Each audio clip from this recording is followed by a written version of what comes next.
Okay, so after playing with the geometry sum, programming is complete. So just like the mosquito I did a few months ago, all the normal DLG functions, DX6 does everything if you just know how to program it. It's easy actually once you do it once or twice. So of course, speed mode, cruise mode, thermal mode on a 3-point switch, a momentary switch for launch mode, just a hair of camber, and then of course about 2 or 3 millimeters of elevator. Every mode has landing on the flap stick, which for me, I'm of the minority. I was taught a long time ago to push up to land. Many people pull down, but I'm not going to change that way. It's natural to me to push up. Of course, you have rudder authority, still have flapper on authority and landing mode. Yeah, it's pretty simple. I set this thing up about the same specs as a Deviant since it's very close in dimensions to a Deviant.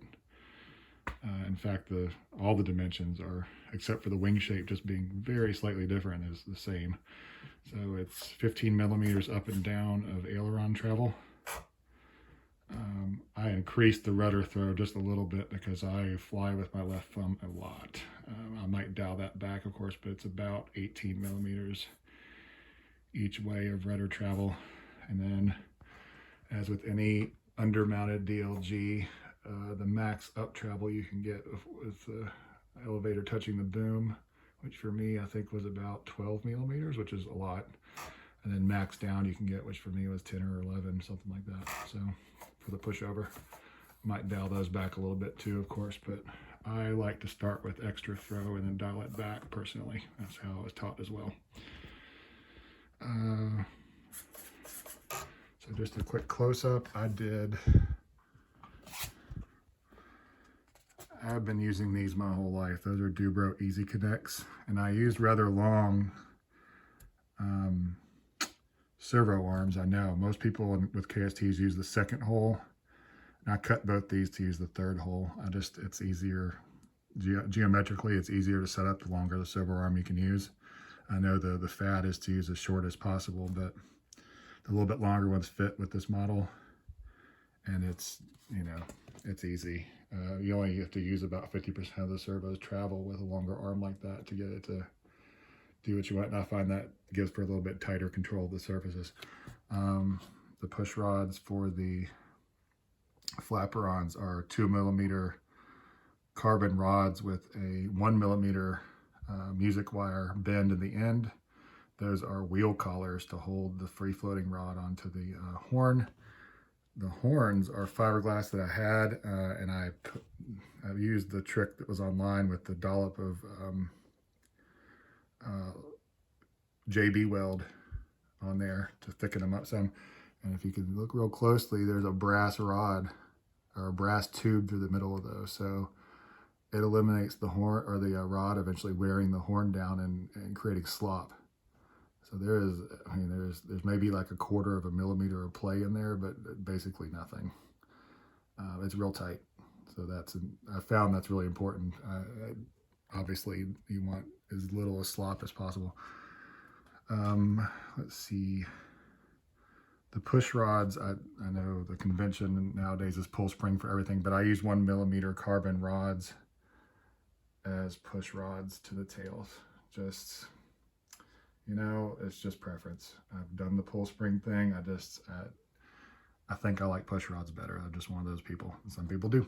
The pull spring thing is cool. It worked great. It does shave a few grams, but I just like the push rods. I just do. So very simple. I just end with some music wire, terminate into the Dubro Easy Connects, which, as the name implies, are very easy to adjust, which is kind of nice. You don't have to put a permanent L bend in the end and then screw yourself if you messed up, which, if you need to make an actual hard adjustment, and all you do is literally loosen that screw and slide it in and out a little bit. So it makes it really, they've been around a long time for a reason, since the early 90s as I know of.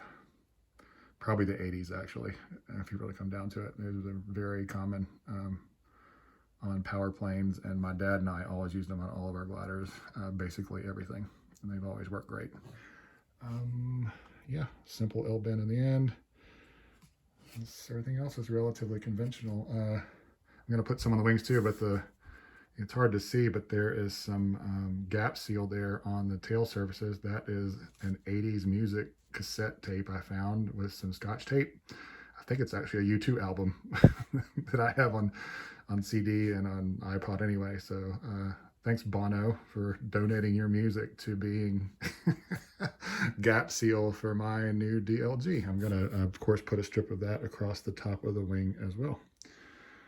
So yet to do, I've got to, of course, tuck everything in better, mount the receiver properly, make a pod for this thing, and then I'm actually going to boil it in, boil the plastic pod in black dyed water to tint it, hopefully pretty dark colored rather than paint the thing. We'll make a video about that later. And then balance it. So continue to work on this. I'm hoping maybe next weekend I can fly it if the weather's decent. If I get on it, I think so. All the hard work is done. All the programming is done. For all intents and purposes, the airframe is finished. It just needs to be